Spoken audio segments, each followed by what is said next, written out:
Rain hammers North Carolina mud as two armies stumble toward collision. Sherman believes Johnston retreats helplessly. Johnston prepares his final trap. One Confederate general schemes ambush while Union columns march carelessly through pine forests. Unaware death waits ahead. Joseph Johnston watches from horseback, calculating desperate mathematics. His 40,000 Confederates face Sherman's 60,000 veterans. Lee starves at Petersburg. Grant tightens his noose. This ambush represents the South's last chance to strike before inevitable collapse arrives. I march with Sherman's left wing through swamps on March 19th, joking about easy victory. Suddenly, Confederate volleys shatter morning quiet. My friend collapses, screaming beside me. Johnston's entire army materializes from forest shadows like vengeful ghosts seeking blood.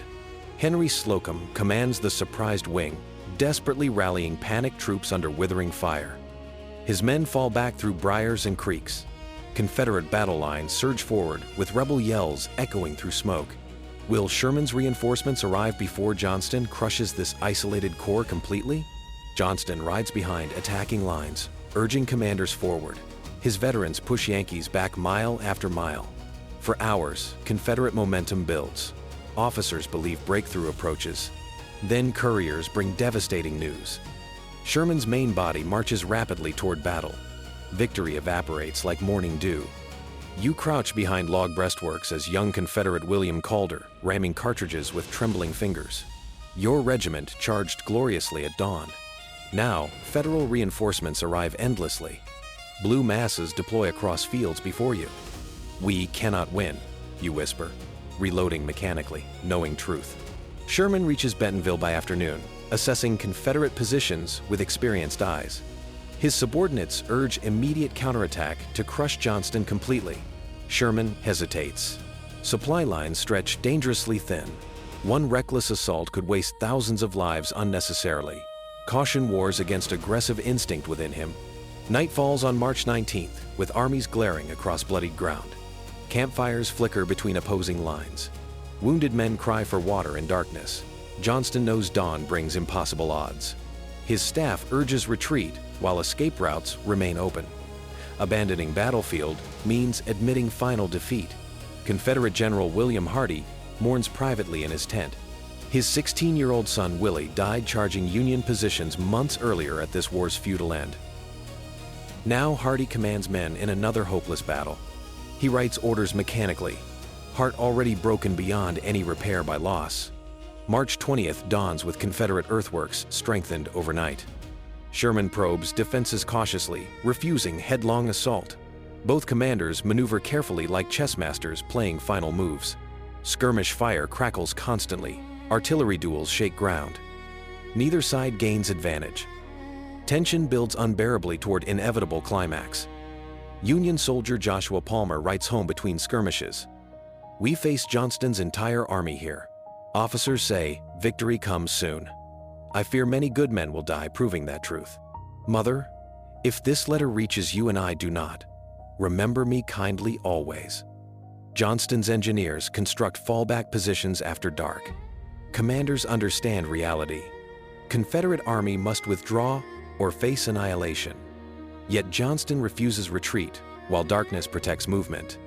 He gambles desperately on March 21st, bringing some miracle, some opening allowing successful disengagement without catastrophic losses everywhere. Sherman's cavalry commander Judson Kilpatrick launches unauthorized attack on Confederate rear. His troopers charge recklessly into prepared defenses. Rebels shred blue horsemen with concentrated volleys. Kilpatrick barely escapes capture. Sherman rages at this pointless waste, contradicting his careful strategy. Discipline fractures under victory's intoxicating nearness. I aim carefully as Confederate sharpshooter Thomas McCarty at Union officers 600 yards distant. My Whitworth rifle drops 3 Federal captains before noon. Each kill delays enemy advance slightly. I know my marksmanship cannot change war's outcome. Still, I shoot methodically, buying comrades precious minutes. March 21st morning reveals Sherman's army completely surrounding Confederate positions on 3 sides. Only Mill Creek Bridge offers Johnston escape routes eastward. Federal artillery concentrates fire on that narrow corridor. Johnston faces impossible choice: attack overwhelming numbers, or retreat through killing zone before entrapment becomes complete. Sherman studies his opponent's predicament through field glasses. One coordinated assault would trap Johnston completely. Yet Sherman remembers costly frontal attacks earlier in war. Why waste soldiers' lives when siege ensures victory? His generals protest cautious approach. Sherman remains unmoved, prioritizing preservation over fleeting glory. Inside Confederate lines, rations dwindle to nothing. Men chew hardtack crumbs, eyeing enemy supply wagons jealously. Ammunition runs dangerously low. Wounded overflow field hospitals. Johnston's subordinates plead urgently for immediate withdrawal. Every hour increases catastrophe's likelihood. Still, Johnston hesitates, pride warring bitterly against pragmatism, honor against survival. You watch as Union Private Samuel Nichols through morning mist. You notice increased movement behind rebel earthworks. They're preparing something. You tell your sergeant nervously. Are Confederates launching desperate breakout or organizing retreat? Federal skirmishers tense, fingers on triggers, waiting anxiously for clarity through fog. Johnston finally accepts inevitable reality. His attack failed. Sherman commands overwhelming force. Continued fighting means senseless slaughter. That afternoon, he orders withdrawal across Mill Creek. Staff officers exhale relief. Couriers gallop to division commanders. Confederates begin carefully disengaging under covering artillery fire, abandoning hopes for miracle. Confederate rear guard forms defensive lines protecting retreating columns. These volunteers understand their sacrifice. Delay Sherman's pursuit while comrades escape. Young Captain Edward Hall commands one such unit. He positions men calmly, knowing many will die buying time measured only in precious hours, not victories. Sherman detects Confederate withdrawal quickly. His cavalry probes cautiously toward Mill Creek Bridge. Rebel sharpshooters drop Union horsemen accurately. Federal artillery bombards crossing points. Johnston's rear guard absorbs punishment stoically, firing deliberately, yielding ground only grudgingly. Every Confederate life buys comrades additional distance from pursuing blue columns. Night of March 21st finds Johnston's army crossing Mill Creek in organized columns. Men march silently through darkness, leaving campfires burning to deceive Federal observers. Wounded ride ambulances jolting over rough roads. Exhausted soldiers stumble forward, grateful for survival, mourning fallen friends left behind forever. Sherman halts pursuit at Creek's edge. His soldiers camp among abandoned Confederate earthworks. Officers urge continuing chase. Sherman refuses again. His primary objective remains linking with Union forces besieging Wilmington. Destroying Johnston matters less than securing coastal supply bases permanently. Strategy supersedes tactical opportunity always. I worked through night as Confederate surgeon Francis Robertson, treating wounded evacuees. My medical supplies exhausted days earlier. I amputate shattered limbs without anesthesia. Men scream horribly. My hands shake from exhaustion. This war must end soon. I pray desperately between operations, wondering when mercy arrives. By March 22nd morning, Johnston's army safely withdraws toward Smithfield. Sherman's advance units discover empty Confederate camps. Federal soldiers explore abandoned positions, collecting discarded equipment. The pursuit ends anticlimactically. Bentonville's battle concludes inconclusively. Both armies survived. Neither achieved decisive victory, despite 3 days of bloodshed. Sherman consolidates forces around Goldsboro, establishing supply connections with Union-controlled coast. His campaign objectives succeed completely. Johnston's attack delayed him merely 3 days. Federal logistics triumph over Confederate desperation. Sherman writes Grant confidently, "Johnston poses no further significant threat to our operations advancing northward." Inside Confederate lines near Smithfield, morale collapses visibly. Soldiers desert nightly. Officers cannot prevent men slipping away homeward through darkness. Johnston's army disintegrates daily. Rumors circulate constantly. Lee surrendered, Richmond fell, war ends soon. Nobody believes Confederate cause survives much longer. Hope dies quietly in exhausted hearts. You reflect as Union Private Charles Cox on battle's strange conclusion. We fought 3 days, accomplishing nothing permanent. Rebels escaped. We advanced. Hundreds died for temporary positions nobody remembers. War feels increasingly pointless this close to ending. Why continue killing each other now? Johnston meets secretly with subordinate generals, discussing surrender possibilities honestly. Honor demands fighting until ordered to cease. Reality suggests further resistance means pointless bloodshed.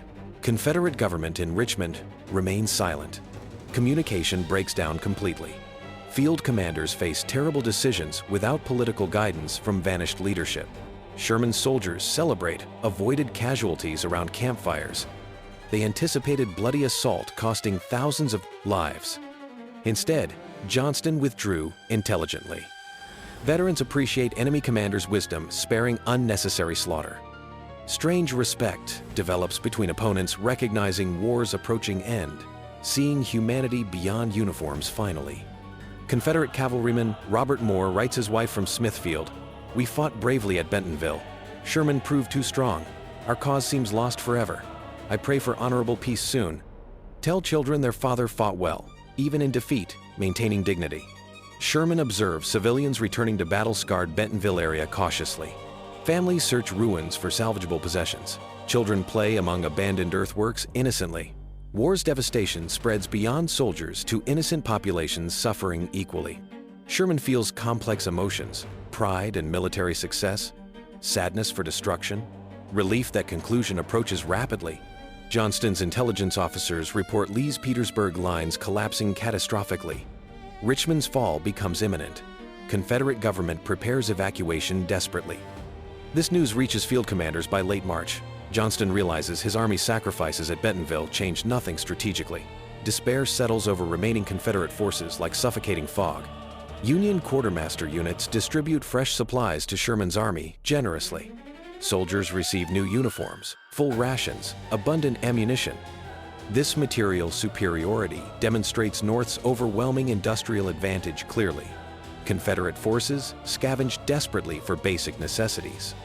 Logistics determined war's outcome more decisively than battlefield courage ever could achieve. I question continuing war as young Confederate officer James Lanning privately. My regiment lost half its strength at Bentonville. Survivors appear haggard, starving, demoralized completely. Orders demand maintaining combat readiness. I wonder whether obeying means sending men to meaningless deaths. Duty conflicts painfully with conscience daily. Sherman plans next campaign movements toward Virginia, intending to link forces with Grant, besieging Petersburg.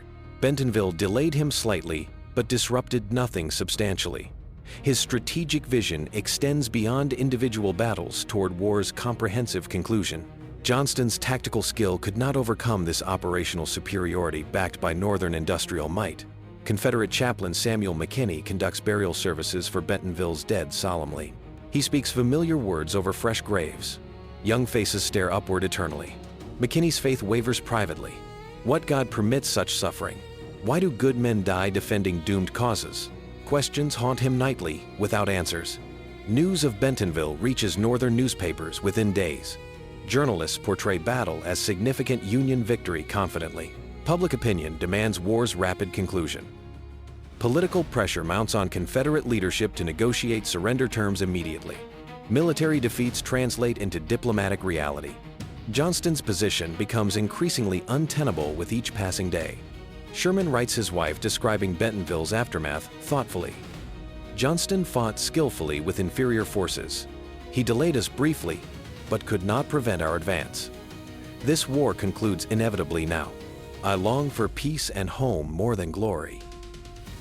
April arrives with spring blooming across North Carolina, battlefields beautifully. Wildflowers cover recent graves. Nature reclaims scarred earth rapidly. Confederate and Union soldiers alike pause, noticing beauty emerging from devastation. Life persists stubbornly despite war's destructive fury. Small hope stirs in exhausted hearts seeking redemption. Johnston receives word on April 9th. Lee surrendered at Appomattox. Confederate Army of Northern Virginia ceases existing. This news devastates remaining Southern forces completely. Officers weep openly. Soldiers sit silently. Processing defeats reality. 4 years of sacrifice ended in total failure. What meaning remains after such loss? Sherman advances cautiously toward Durham Station, knowing Confederate collapse approaches rapidly. He instructs commanders to minimize violence. Unnecessary killing this late serves no purpose. Federal soldiers adopt conciliatory attitudes toward opponents. Shared relief at war's ending transcends sectional hatred gradually. Enemies begin transforming into fellow countrymen again. Johnston contemplates his options honestly. Continue fighting means condemning men to deaths accomplishing nothing. Lee's surrender eliminates hope for military success. Civilian populations suffer increasingly. Honor demands protecting soldiers under his command. Johnston decides to request surrender negotiations with Sherman. Pride yields to responsibility. Finally, you ride, as Confederate courier, toward Union lines carrying Johnston's surrender proposal. White flag flutters above your horse. Federal pickets escort you respectfully to Sherman's headquarters. The general reads Johnston's message carefully. Years of warfare approach conclusion. Sherman responds agreeing to meet Johnston personally tomorrow, April 17th. Sherman and Johnston meet at Bennett Place farmhouse. Former enemies shake hands formally. Both generals understand historical significance. Their negotiation will affect millions of lives. Conversation begins cautiously, feeling toward acceptable surrender terms. Mutual respect develops despite political differences separating North from South. Johnston proposes generous conditions. Confederate soldiers receive parole, retain personal property, return home peacefully. Sherman agrees tentatively. Political authorities in Washington must approve final terms. Both commanders prefer reconciliation over vengeance. Their military experience teaches that peace requires magnanimity toward defeated opponents. Negotiations continue over several tense days. Initial surrender agreement reaches Washington on April 24th. New President Andrew Johnson rejects terms as too lenient. Political leaders demand harsher conditions. Sherman feels betrayed deeply. He negotiated honorably. Johnston waited anxiously. Federal government insists on stricter surrender provisions. Military commanders defer reluctantly to civilian authority, despite personal misgivings. Revised surrender terms arrive quickly. Johnston accepts them April 26th at Bennett Place. His army formally surrenders. Confederate soldiers stack arms ceremonially. Union troops salute respectfully. 4 years of brutal warfare conclude officially. Men from both sides breathe deeply, processing survival miraculously, mourning irreplaceable losses forever. I surrender my rifle as Confederate Private Daniel Webster. Sign parole papers. Begin walking home to Tennessee. I carry no possessions beyond worn clothes. The journey stretches hundreds of miles. I walk steadily eastward, thoughts swirling. War defined my young adulthood completely. What comes next remains uncertain. Sherman observes Confederate surrender with complex emotions. Victory brings relief, not triumphalism. He witnessed war's terrible costs firsthand. Thousands died under his command. Enemy soldiers appear pitiful, ragged, starving, defeated utterly. Sherman hopes peace brings genuine reconciliation. Bitterness perpetuates only continued suffering across generations ahead. Johnston addresses his troops' final time emotionally. He praises their courage, acknowledges defeat honestly, urges peaceful return home. Soldiers listen quietly, many weeping. Their cause died. Comrades rest in unmarked graves. 4 years of sacrifice ended without achieving objectives. Johnston's voice breaks delivering farewell to faithful men. Union soldiers share rations with surrendered Confederates generously. Former enemies converse cautiously, discovering common humanity. Men exchange addresses, promising peacetime correspondence. Shared suffering during war creates unexpected bonds. Sectional hatred diminishes when individuals recognize opponents' basic decency. Reconciliation begins haltingly at personal level between veterans. You write as Confederate officer William Brown, your diary final entry. We surrendered today. Our cause lost. I return home to rebuild life from ruins. Slavery ended. Union preserved. Perhaps this war served some larger purpose beyond our understanding completely. Sherman prepares his army for return march northward victoriously. Soldiers anticipate reunions with families, civilian life resumption. Campaign memories will haunt them permanently. Many carry physical wounds. All bear psychological scars. Yet, survival itself represents profound blessing. Men laugh together, planning futures beyond killing finally. News of Johnston's surrender spreads across remaining Confederate territories rapidly. Other Southern armies capitulate quickly during May. Final resistance collapses everywhere. Confederate government dissolves. Jefferson Davis flees capture temporarily. The rebellion concludes militarily. Political reconstruction challenges begin immediately. War's legacy endures for generations unborn. Former Confederate soldiers trudge homeward along Southern roads throughout late April wearily. They find communities devastated, plantations burned, economies shattered, slavery abolished forever, social order transformed fundamentally. Veterans face rebuilding lives amid comprehensive destruction. The task appears overwhelming. Still, they begin courageously. Union armies conduct occupation duties across defeated South firmly.